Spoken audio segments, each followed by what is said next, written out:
This is Research Like a Pro, Episode 7, Source Citations.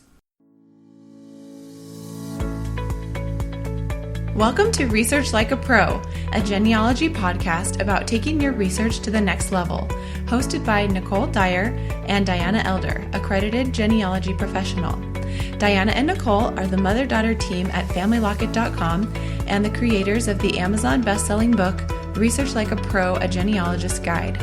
I'm Nicole, co-host of the podcast. Join Diana and me as we discuss how to stay organized, make progress in our research, and solve difficult cases. Let's go.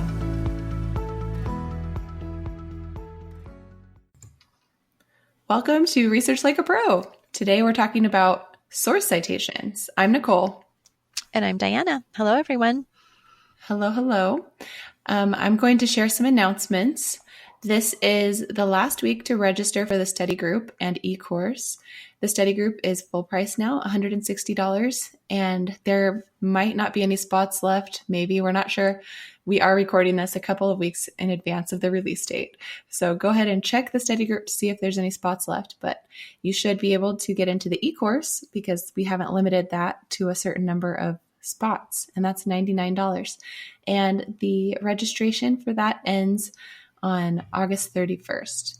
Then the e-course materials will be available on September 1st. And just as a reminder, the ebook is still half off. Research Like a Pro, A Genealogist's Guide, available on Amazon.com. And you can get that for $4.99 until August 31st. All right, so let's jump into today's subject, source citations. All right, so we're going to talk first about why to use source citations. I think all of us kind of know in the back of our heads why we're supposed to use source citations, but let's just discuss those for a minute. And maybe there's a couple reasons that you haven't thought about. So how about this one? Keep track of the numerous websites, books, microfilms, all those sources that we're consulting in our genealogy research. If we're not keeping a source citation, we're really not going to know what we've looked at and what we found. You might be a researcher who only prints or saves links, and I used to be like that back in the day, and I found that I was just repeating searches way too often. And also, I was not being able to keep track of negative searches when I should have found something and I didn't find it, and we're going to talk a little bit more about that. But keeping a research log and using source citations is really the next step in this journey to Research Like a Pro. We, in the previous podcast, we talked about that research planning. And so now as we're actually finally getting to start searching, finally starting to research, it's really important to have a good protocol. And one of those things is creating a source citation. Does the sound of a source citation sound a little bit overwhelming to you? I know it did to me when I first got started. What about you, Mom? Oh, yeah, absolutely. I had to do source citations for my accreditation project, and I knew they were going to be reviewed and that part of my grading for accreditation was going to be based on how good my source citations were. So I was completely overwhelmed. Absolutely. And I bought Elizabeth Shown Mill's wonderful book, Evidence Explained, which is about 4 inches thick. And for the first little bit, every single time I would do a source citation, I would open up the book and I would follow her format to the T because I was so paranoid about it. But then after I had created several, I started getting more comfortable and feeling like I could, do this on my own. And my research project ended up having, I think, about 277 source citations. So now I very seldom have to crack open Evidence Explained because I just have the steps in my head and I have a good source citation template, which helps me. That's so helpful. I love having the templates. Yes, I think the first time that I sat down to actually create source citations for everything in my research log, I just felt so overwhelmed. Like it was so detail oriented. Like, okay, the next thing is a comma, and now I need a semicolon. Oh, and I have to put quotes around this and parentheses around that. And it was just so tedious and painful. But now, after doing it over and over, you do become really used to it. It's kind of like your fingers just get used to typing the semicolon and the parentheses, and you just get used to it. Right. So if you're having a hard time at first, just keep trying. Don't give up and create a template. So every time you create a new source citation, put it in your template, and then you can come back to that. And the next time you use a similar type of record, you can just follow that template. So Yeah, that really helps you. And I'm glad you mentioned your experience, because I remember you calling me one time and saying, why are you putting websites in italics? I don't understand that. And so, then I explained, well, we put publications in italics, like a book title's in italics, and a website like Ancestry is a publication, and so it's in italics. And once you understand the principle behind it, then it makes sense, and then you just get used to it. Then you're like, oh, it's a website, goes in italics. Oh, it's a book title, goes in italics. You start getting the hang of it, but at first it really is. It seems so monumental to learn source citations. So I like to tell, my study group members, anybody who's working on this, just keep at it.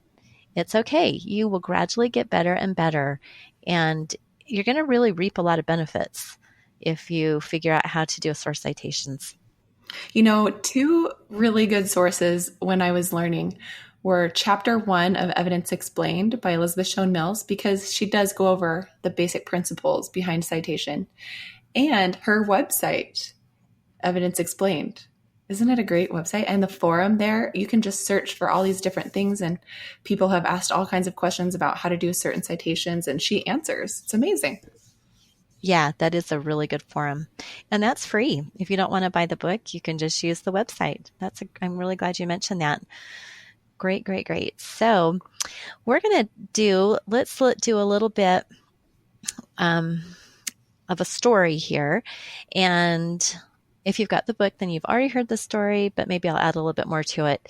So growing up, I had a family myth that my great-great-grandmother was full-blooded Cherokee. And I would ask my dad, I'd say, do you know any more about that story? And he'd go, nope, that's just the story in the family that Eliza Ann Eisenhower was full-blooded Cherokee. And I always just kind of wondered about that.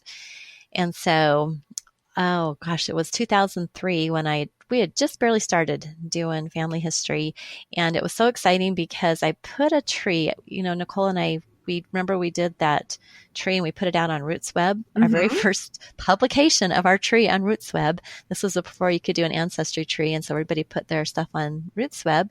And then people started contacting us. It was so amazing. I'd open up my email. There was an email from a cousin. They found me on RootsWeb and they had more information. It was so fun. So this cousin, Don Stagner, contacted me and he sent me his whole file on the Schultz. And as I was looking through it, it was an electronic file. I came to Eliza Ann Eisenhower and he had a note and this is what his note said. My father often talked about the Schultz, and he said that his grandmother, Eliza Ann Eisenhower, was a full-blooded Cherokee and she was born in Arkansas. So this is a family story that has been passed down. So see, it wasn't just my family that had it. This other branch of the family also had the story. So I was really wanting to know the truth of the story, but I didn't know how to really research that. This was pretty early in our research days. And it wasn't until I was sitting in a class at my first Roots Tech, it was on Native American enrollment cards and there in Oklahoma. And, when you're sitting in a conference and you have your laptop, of course, what do? You hear about a new site and you immediately log on and try to find your people. And I remember doing that. They were sitting in the class at Roots Tech and I found Eliza Ann. Well, I didn't find her, but I found her husband. She had remarried. And the funny thing was, just like a month or two before, I'd been doing some research and found her second marriage and her children with her second husband. So I did the search for her husband, Jacob Meek. And there he was. He was actually Choctaw. And their two sons were listed there also, James H. and Calvin. And I was able to do some math because Jacob was a quarter Choctaw and the boys were 1/8 Choctaw. So right there, it was my proof that Eliza Ann had no Indian blood. She was not listed in the rolls, the Dawes rolls, and her boys did not inherit any Native American heritage from her. So that was really, really fun, finally putting that to rest, that whole story. Good job. And I know. So long story short, I created source citations and put in the files for both of those. I wanted to document where that story came from, though. So I created a source citation with, I'll just read it. It states Don Stagner, because he was the one who was the creator of the source. his notes on Eliza Ann Eisenhower, in quotes, that was my own title, or that was his title, sorry. 2003 is when I received it. Schultz family file, undocumented information, and that's privately held by me. So that's the source citation that now goes with that little family myth.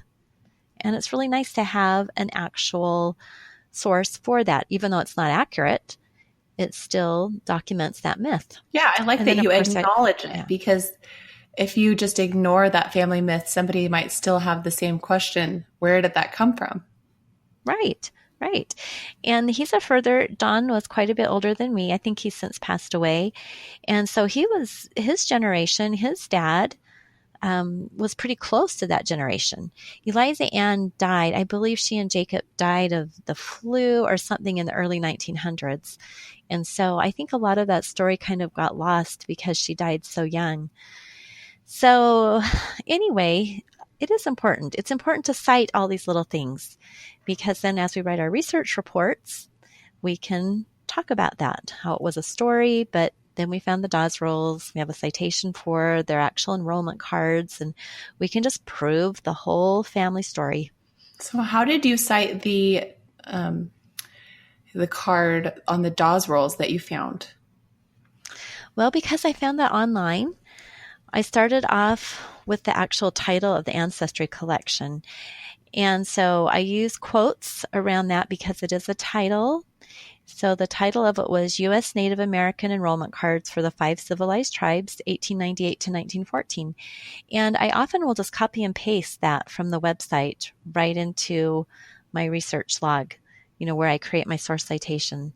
So with our cut and pasting capabilities, it makes it actually pretty easy to take this information and then pop it over to our research logs. So I did the title in quotes, and then I made a note of who it was about because I wanted to make sure it was specific to what I'd found. So I put entry for Jacob James H. and Calvin W. Meek. There's my specifics. And then I have the name of the website, Ancestry, which would be in italics because it's a publication. And then in quotes, I put the publication information. Parentheses. And I've seen some people do the whole URL, but we all know that some of those ancestry URLs can be really long and take up like five lines. So what I do instead is I do the simple homepage URL, www.ancestry.com. Because if I have the record collection and I have specifics about who it's for and an image number, I can easily get back there. I don't need to copy the whole URL into the source citation. Does that make sense? Right. So you just put the actual URL into your research log, but the source citation just has the shorter form. Right. Just has the ancestry.com. And then I put the access date, accessed 10 February 2016. And the access date's important because sometimes things can go away on the internet. I can't even remember what it was. It was some source, and when I went to look back, the Florida land records. Yeah, the Florida land records. That website had been changed, and so the URLs didn't work anymore. But because I had the date, I could go maybe use the Internet Archive Wayback Machine and try to access, a specific record. Also, having the access date tells you when you checked a source, a record database. Let's say you're looking for marriage records in a certain county and Ancestry's database doesn't include those yet. And then, 2 years later, they've added to that collection. Looking at the date that you access it will tell you, do I need to go back and look at that again? So adding dates is a really good thing. To finish out that citation, I put the image number and that was it. It was pretty easy to put that all together for that source. Good. Thanks for telling that in such detail. That's really helpful. So I am going to tell a story now about a family myth that I encountered that didn't have source citations. It was given to me by my mom's mom, Diana's mom, and she had received it from a cousin. And it was a story about one of our Mormon pioneer ancestors, and she was part of the first handcart company in 1856 that crossed the plains to Utah. And so it was one of those epic ancestor stories that you hear all the time.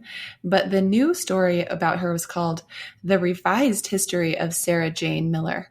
And it had a bunch of strange claims in it that were different from the first story that we had in our Book of Remembrance about her.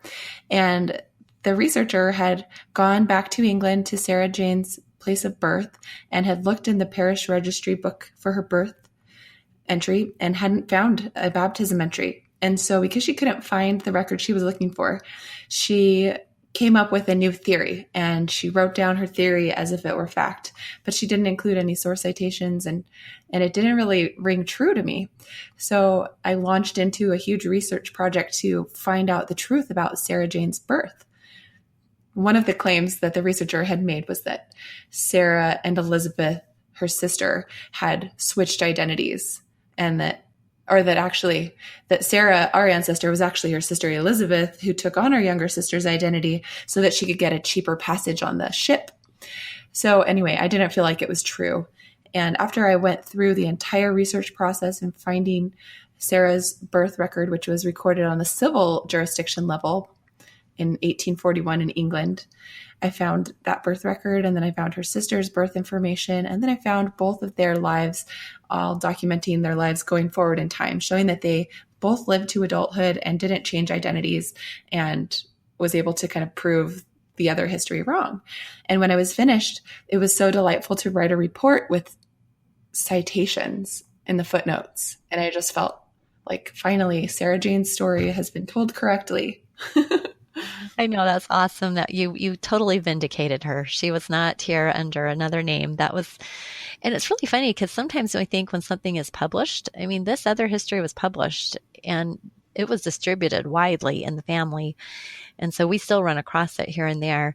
But, just because it's in print and written down doesn't mean it's true. So that's why when we are writing up our research, every genealogical fact has to be backed up with a source citation, or else who's going to believe what you write if you just write your ideas down? So yes, I remember going through each sentence in her history and putting a little note next to it, like, this one is correct, but this sentence is not, and there's no proof. And it had sticky notes all over it, like trying to figure out, why did she write this? She would write something as if it were fact, but it didn't have a source citation. So I had to kind of figure out, like, she was just writing her hypothesis here as if it were proven. That's exactly right. Well, one of my very first client had hired me to prove all of his family stories. They were also all Mormon pioneers. And so we had a lot of histories, and he had them written down in books as well as on Family Search. And I did the same thing. I went one by one through each fact and tried to find a record that corroborated the fact, and we'd create source citations. And after a while, every time he saw me, he would say, "Oh, here she is again, ready to disprove another one of my family stories," because we kept finding things that weren't quite accurate. So it's really fun when you actually can put together a history that has source citations and that proves that things are correct. So Nicole, when is the best time to create a source citation, have you found?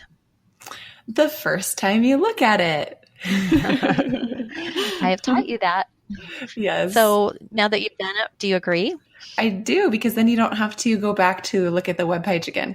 Like when I was doing my most recent report, it was so nice that when I wrote the report, all I had to do was look at my research log and see the full citation already done. And so I didn't have to click the link and open it and try to analyze it again, try to remember what the record said and everything. Just the first time I saw it, I wrote down everything I needed to know and made the citation. It just saves you time. And what if you don't even keep track of where you saw it? Then you're just going to be really frustrated. Yeah, especially if you're if you're working on digitized microfilm and you're browsing from record to record. Sometimes I will do that with land records for a lot of my projects. And every once in a while, I will forget to put in my source citation, the image number. And that can be really frustrating because I've maybe looked through several images to find the one I need. And if I don't put that in the source citation, then I have to go redo that search. So I also do a link. You had mentioned to do a link. I also do a link to the record in my research log. So at least I have that so that I can click on that and then fix my source citation. because we want people to be able to find this stuff again. We want someone else to be able to also locate that land record or that probate record using just the information that we put in our source citation. So what about just copying and pasting the citation that Ancestry creates for you? Okay, so I have a lot of people ask that question because that sure would be a lot easier. You can do that if you want, but then you've got to go through and make sure it's got all the elements of a source citation in it.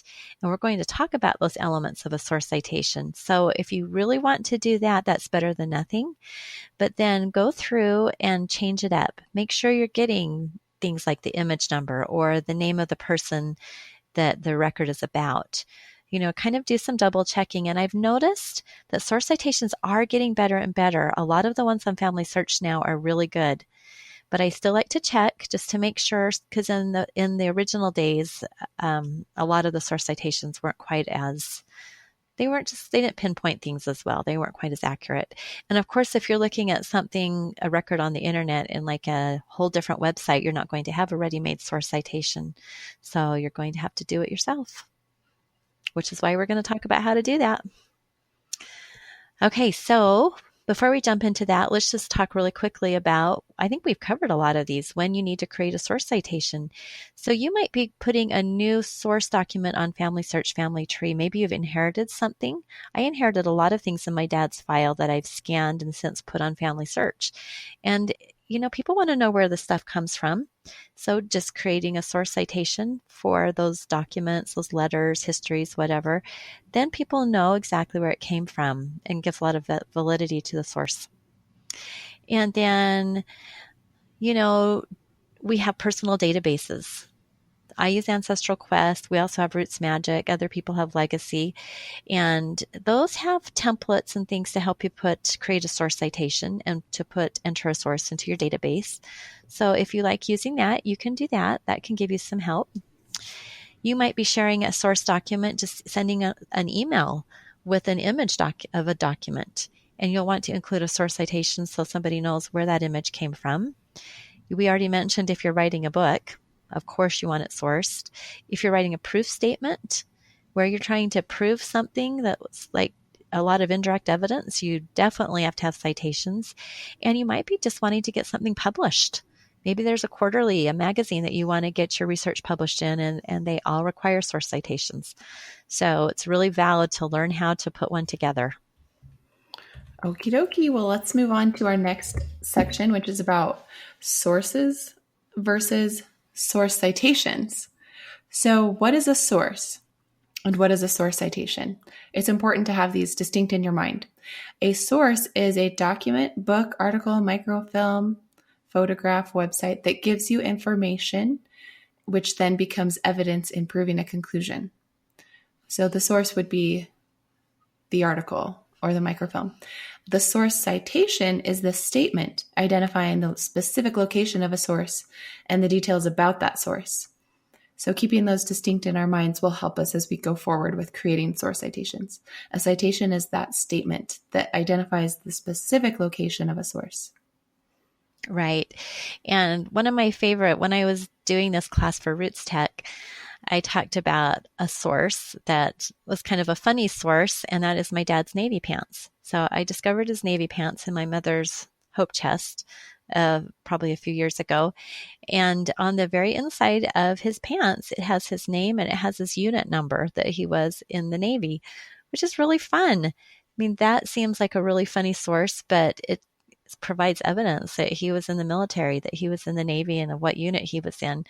So a source sometimes can be an artifact. It doesn't have to be something that's just in print. It can be an actual object. As long as it's giving you information that you use to prove a conclusion, it's a source, a genealogical source. I love Grandpa's Navy pants. They're so cool. Yes, they are. And they are so tiny. I'm convinced that men were just smaller back then. So, Genealogy Standards was put out by the Board for the Certification of Genealogy, and they have 5 elements in there that a complete citation should include. And when I was first starting to study source citations, I used Tom Jones' book, Mastering Genealogical Proof, and worked through his book because I just needed some help. And it was really, really helpful for me to think of this in the 5 questions. We all have 5 fingers on our hand, 4 fingers and a thumb. So if we can just memorize these 5 things as we are creating our source citations, we can quickly just think, have I covered each one of these 5 questions? So I think, Nicole, you're going to start off with the who. Right. So should we say all 5? Who, what, when, where within, and where in the world. Okay, so jumping into the first one, who? Who created the source? So often it will be a government or religious entity that created the source. And let's go through some examples just to review. It could be an author. So if it's a book, the source is a book, and then the who would be the author. If the source is something like a census, then the who created that census would be the country that created it or the state that created it. So for the federal census, it would be the United States. Now, we were talking about this earlier, but what should we do if we have United States as the who and United States Census as the title? Is that redundant? Should we include both in the citation? No, you know what? Because it is redundant, there's no need to do that. So I just do U.S. Census or U.S. 1800 Census. And there's no reason to put United States federal government, then the United States federal census, because we don't need our source citations to be enormous. So it's good to just kind of use our common sense and put in there what's needful, but we don't need to be redundant. That's good to know. I think that was one of the things that did confuse me at first when I was creating my citations, because I saw yours and you didn't have a who for the census. And then I didn't know where it was and where I was supposed to put it. But then I looked in Evidence Explained, and Elizabeth Schoen Mills talks about how sometimes if the who and the what are the same, then you don't have to include both. Right. So that was helpful. Okay. So for another example of who created the source, say we have a baptism entry. Who created that source? It would be the church. So for example, in the project I recently did, we did a bunch of Church of England parish registers, and the baptism entries, when I created the source citation, the who was Church of England. And then one more example for this is a letter. So if you're citing a letter that you received, the who created the source would be the author of the letter. So this one's pretty simple. You just ask yourself, who created the source? Right. And then after the who is generally first. So generally you'll have the government body, for instance, Chambers County, Alabama. They created all the probate records, so they're generally first. And then you have the what. And when we're getting to what, this is like, what is a specific record? It can be something like the 1830 census. It can be a marriage record. It can be a letter. If it's a book, the what is the title of the book. And if it's a published source, like we talked before, it's in italics. We have the capability now in our word processors to put things in italics. Back in the day when we were doing typewritten, we would do quotes because we couldn't do anything different. But now we can use italics, so we do that with the publications. And the what can be, for instance, in that letter, if I had a letter, then I would identify the letter as letter to Diana Elder from Don Stagner. We don't always have a specific title for some of our home sources. You might have a history of an aunt that was not titled, and so you would just make up your own title. You wouldn't put it in quotes unless they gave it a title, but you would just put History of Lorraine Schultz Bassett. My Aunt Lorraine actually did write a history, and she titled it. And so when I cited her history in my project, I put it in quotes because she had made up her own title. So what is the source? Just think to yourself, what is this? Now, included in the what is also specifying the individual it is about.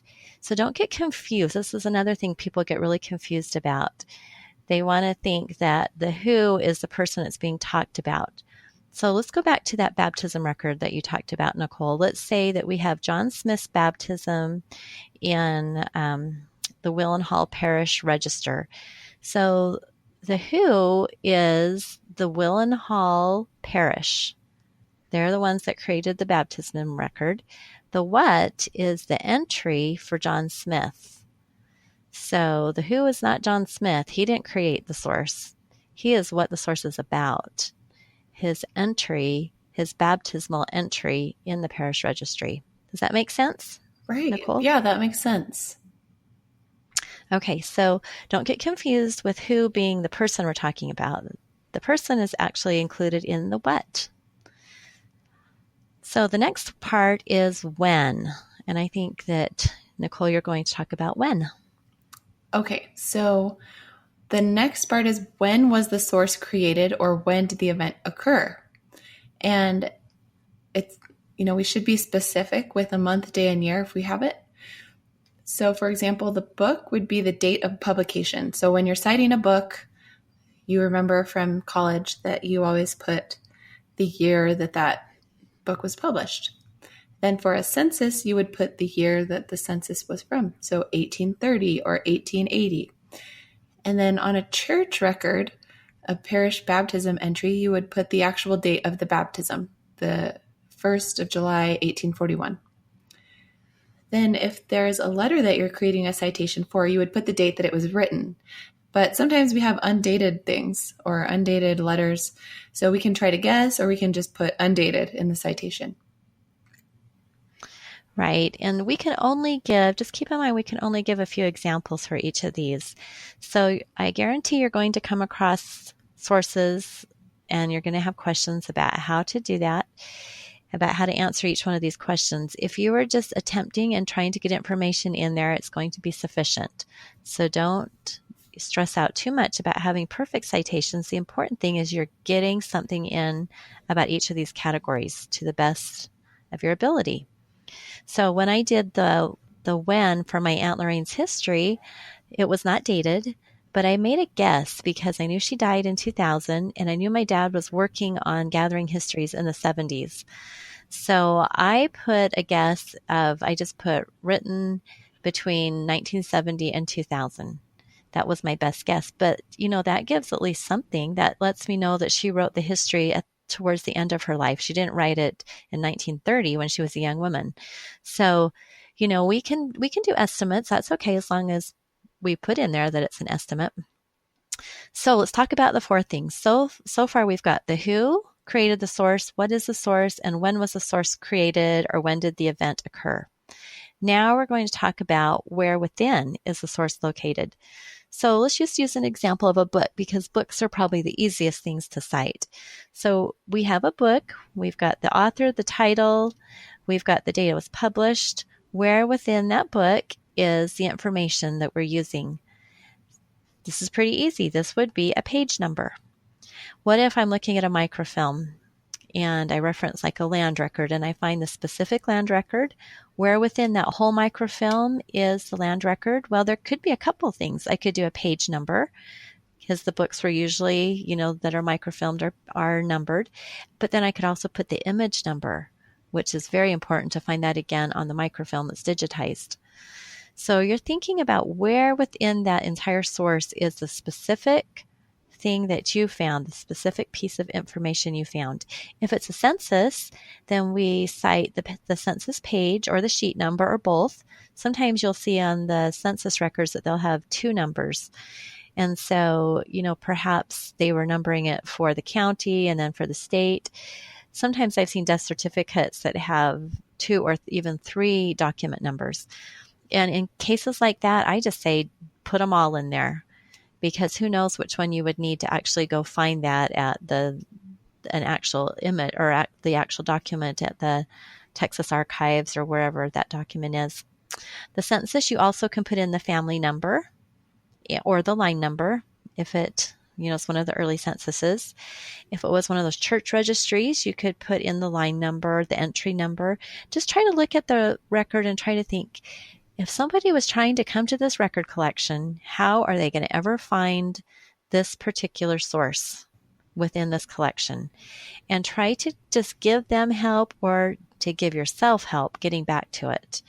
And there's something that people are calling waypoints now that you might want to include. And that would just be the steps that you take to get to a collection. So the easiest way I can think to explain this is if you are looking at maybe family search, a digitized microfilm, and you start out with Alabama probate, and then you click on Chambers County, and then you click on probate records, and then you click on 1840 to 1852, and then that finally gets you to the microfilm. So waypoints would be each one of those stops along the way that you had to click on to get to the actual film that you wanted or to the actual spot that you wanted. So you can include those if that makes sense. So Nicole, does that make sense? Do you have any questions or thoughts about the where within?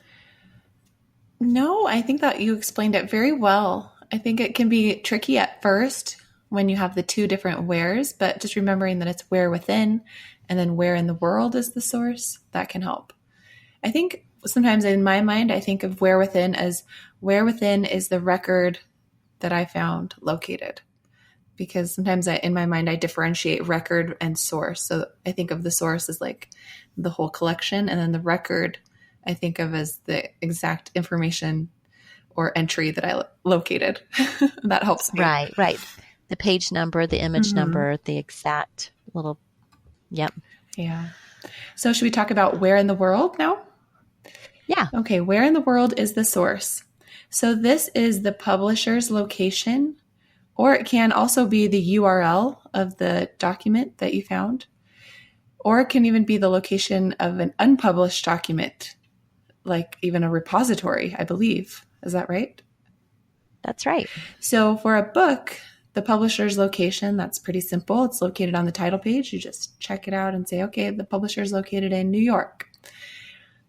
But then for a census, you would put what? The city, county, and township? Or would you put like National Archives?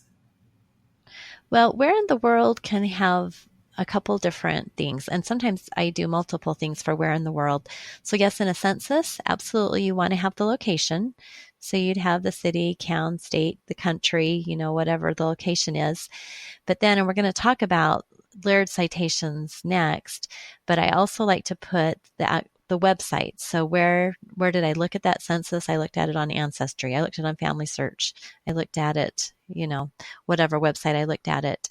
And then often I will put a third thing, like where is it physically located? So those censuses we know don't live on Ancestry. The digitized image might, but the actual census, if you wanted to go look at the real paper census, lives at the National Archives in Washington, D.C. So sometimes I will put in my census template, I do put the National Archives microfilm and the record group number, just because I like to be thorough. That's in my template, and so I do that. So if I ever wanted to go back to the archives and look at their microfilm of it, I could do that. So again, where in the world, it can have multiple answers to that. So you just add all of the different locations that pertain to it and separate it by a comma? I do. So let's talk about the layered citations. Citations gotten a lot more complex now that we're looking at things online. So this is how we take care of those sources that are digitized, and now that we look through a microfilm or through a website. So what we do is use semicolons to differentiate between the different parts. A good example of this one that I always like to use, and I use these all the time, would be a will, a probate record. So think about where that will is physically. The wills physically are in the county courthouses, and they're usually in big old books. They've been recorded, and they're in these will books, like Will Book 1, Will Book 2, every county numbers them differently. And then Family Search has a collection of microfilm where they've gone in and microfilmed every page of that will book, and they put it on a microfilm. And then Family Search has put that online. So, that's made that quite a bit more complicated now. If you just went to the courthouse, you would just make a citation that said Chambers County, Alabama, Will Book 1, entry for Thomas B. Royston, 1867, whatever the city is that it's in. And that's your simple citation, right? That's pretty easy. But then it gets so complicated when you're looking at it microfilmed and digitized. So what we do, and people do this differently, I like to do the physical source citation first. So I would put Chambers County will book, will for Thomas B. Royston, 1867, all of that information. Then I put a semicolon, which signals to me that now I'm entering the second part of the citation, which is where is this located digitally? And then that's where I put family search in italics because it's a website. And then that's where I start putting the information like what image number is this so that I can find it again online. And then lastly, I like to include, if it's a family history or family search microfilm, the microfilm number. So I'll have a third semicolon with a notation that the family history library microfilm number is, such and such. So I like to do most days, if we are looking at things on the internet, we are going to have a couple sections for the physical source and for the digital source. And then the semicolon is our clue that those are the two different sections. Does that make sense? That does. And when I learned that, it made a lot more sense about how to define where things were located, because they're located in the county courthouse, but they're also located on this published website. So it made it a lot easier to picture how to do it. Right. And, you might have sometimes you'll come across a record on the website. If it's a different website, Family Search and Ancestry are pretty good at helping you figure out where they came from originally, but sometimes there are websites that are trickier than that, and they just have this data, and you have no idea where the source came from. So I always click around a little bit on those websites looking for the FAQ, frequently asked questions, to see if I can try to figure out where this record is coming from. You just have to do your best. Remember, we really are detectives. We really are family history detectives doing this work, trying to figure out where things came from. And that's why it's fun. That's why it is fun. And one thing I didn't really say at the beginning, a reason why we do citations, is that it makes us analyze our sources. It makes us look at the record better, and we understand that record better. We're going to find more evidence in it. So just contrast. If you just look at a record really quickly and you get the name and the date out of it and you move right along, you might have missed some important information. But if you have to sit and analyze it to create a citation, often you're going to find out more. You're going to get new insights because you had to really analyze it instead of just skipping along merrily on your way, having just taken down a couple facts. That really helped me. So, that was the biggest takeaway that I had in the first study group, was that making all the citations, I had to really understand the source I was looking at. Whereas before I hadn't really looked into the details of who created the source and why, and it makes a big difference. What its title was and all of that. Yeah, it helps us to know if it's really a valid source when we really look at it. So it can be very helpful. Okay, why don't we finish up this podcast by talking about different citation formats? I mentioned that I did footnotes before. So these are called reference notes. These are used to prove a fact, such as the date or a place of an event.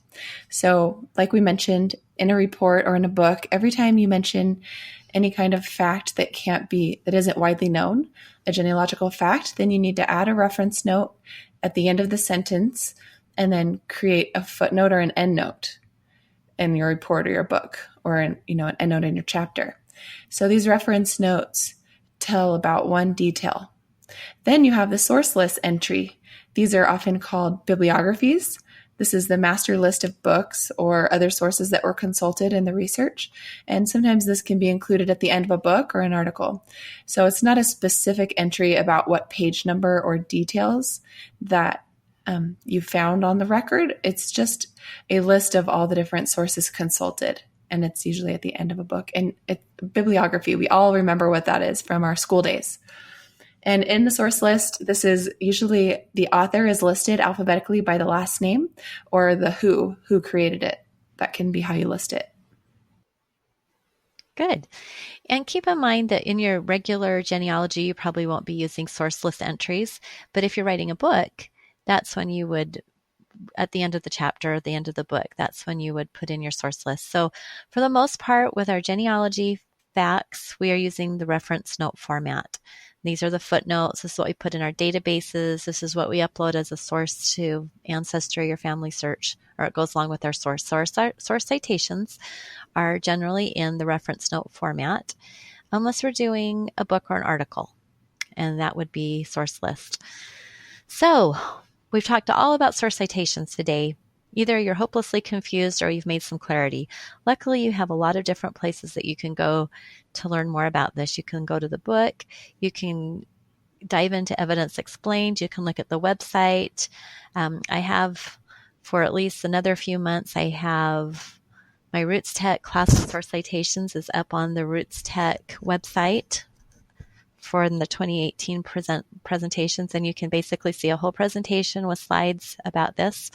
So a lot of places that you can get started, but quite honestly, the way you're going to learn the best is just to start doing it. So your assignment is to start practicing creating citations, and I create my citations in my research log. We're going to talk about research logs in the next podcast. So if you haven't started using research logs, you don't know what to do with the research log, you can just create a Google document and start practicing creating some source citations for some common record groups. So I would do, practicing for the census. We use censuses so much, a death certificate, a birth entry, any other kind of a record that you use it a lot. If you're researching in Ireland, maybe you'd want to learn how to create source citations for the baptismal registries that are there. Or if you're researching in England, maybe you'd want to create source citations for a civil registration. So think about the most common things that you are citing and then create some source citations for those records. That'll give you good practice, and it can be the beginning of your source citation template.